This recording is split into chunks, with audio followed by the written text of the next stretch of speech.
Assalamualaikum warahmatullahi wabarakatuh. Perkenalkan, nama saya Fitri Alfiana Hobi Astuti dari program studi Analisis Kimia, jurusan Kimia, Fakultas Matematika dan Ilmu Pengetahuan Alam, Universitas Islam Indonesia tahun angkatan 2021.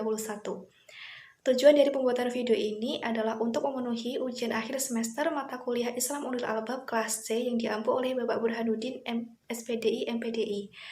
Yang pertama, di sini saya akan mempresentasikan salah satu materi kuliah yang menurut saya menarik, yaitu peradaban Islam. Peradaban Islam adalah segala peristiwa yang dialami manusia pada masa lalu sebagai manifestasi atau penjelmaan kegiatan manusia yang didasari ajaran Islam. Dengan demikian, peristiwa-peristiwa yang dialami umat Islam sejak lahirnya agama Islam sampai sekarang merupakan kajian sejarah peradaban Islam. Pembahasan sejarah perkembangan Islam terbagi menjadi 3 periode, yaitu periode klasik, periode pertengahan, dan periode modern. Yang pertama yaitu adalah periode klasik, dari 650 Masehi sampai 1250 Masehi. Perkembangan peradaban Islam periode klasik dimulai dari masa Rasulullah hingga jatuhnya pemerintahan Bani Abbas di Baghdad. Periode ini ditandai dengan upaya perintisan perkembangan dan kemajuan puncak yang pertama pada peradaban Islam. Periode klasik ini diwakili oleh kekhalifahan Nabi Muhammad di Haramain, yaitu Makkah dan Madinah, Khulafaur Rasyidin di Madinah, dinasti Bani Umayyah di Damaskus, dan kemudian dinasti Bani Abbas di Baghdad. Pada periode ini, masa dan prestasinya lebih banyak daripada periode-periode yang lain. Pada periode klasik dibagi ke dalam 2 masa, yaitu masa kemajuan Islam dan masa disintegrasi. Masa kemajuan Islam 1 yaitu dari 650 sampai 1000 Masehi. Nah, masa kemajuan Islam 1 merupakan masa ekspansi, integrasi, dan keemasan Islam.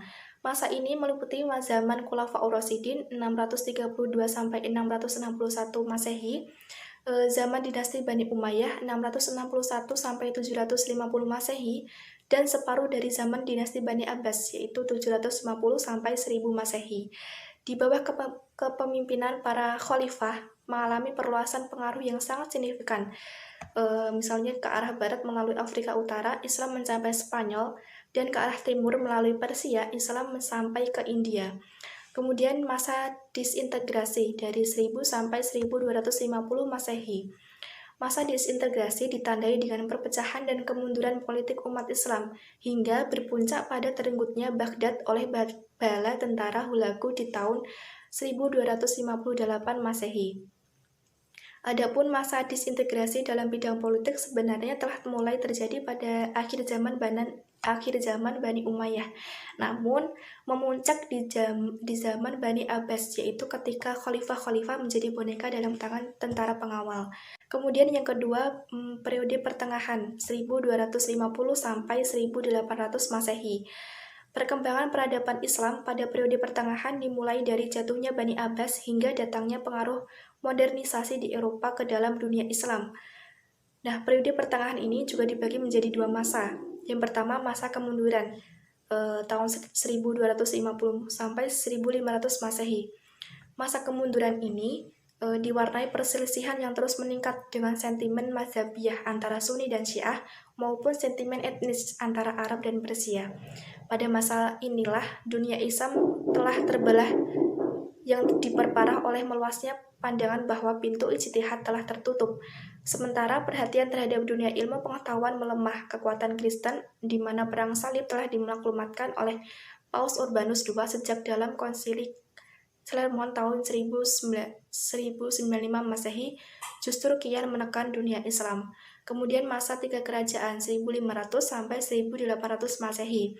Yang dimaksud di sini adalah kerajaan Utsmani di Turki, kerajaan Safawi di Persia, dan kerajaan Mughdad di India. Ketiga kerajaan ini berhasil mempelopori kemajuan kedua peradaban Islam.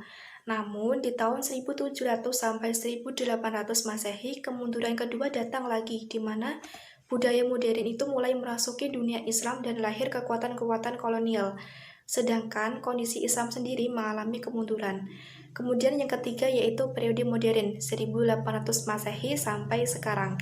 Periode modern ini merupakan zaman kebangkitan Islam.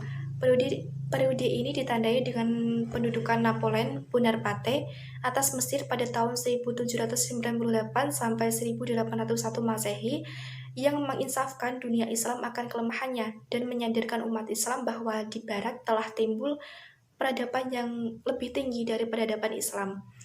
Nah, periode ini juga ditandai dengan munculnya gerakan-gerakan pembaharuan dalam pemikiran Islam.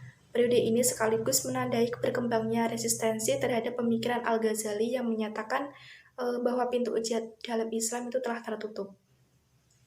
Beberapa tokoh yang terkenal dalam gerakan pembaharuan yaitu seperti Muhammad Abduh, Rashid Ridho, Fazlur Rahman, Jamaluddin Al-Afghani.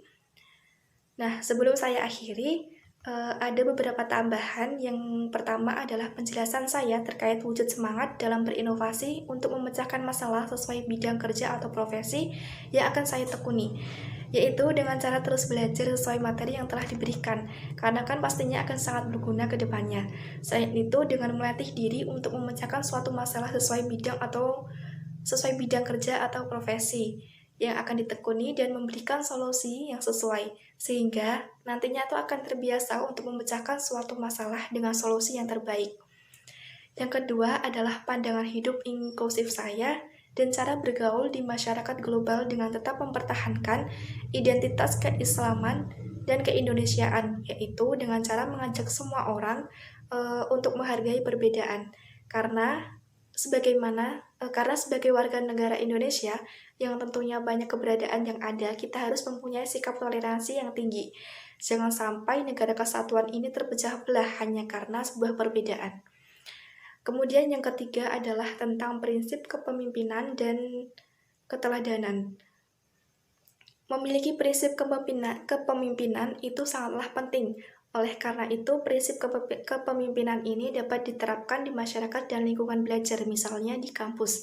Kalau dari saya sendiri itu, prinsip ini dapat saya terapkan misalnya pada saat memimpin dalam sebuah anggota praktikum. Dan pada saat praktikum, saya memberikan contoh yang baik. Nah, dengan itu saya bisa memberikan keteladanan bagi anggota praktikum. Selain itu, dengan mengikuti sebuah kepanitiaan dan menjadi salah satu koordinator dari sebuah divisi juga masuk dalam penerapan prinsip kepemimpinan. Sekian presentasi yang dapat saya sampaikan dan terima kasih sudah berkenan menonton video ini. Semoga dapat bermanfaat. Billahi taufik wal hidayah. Wassalamualaikum warahmatullahi wabarakatuh.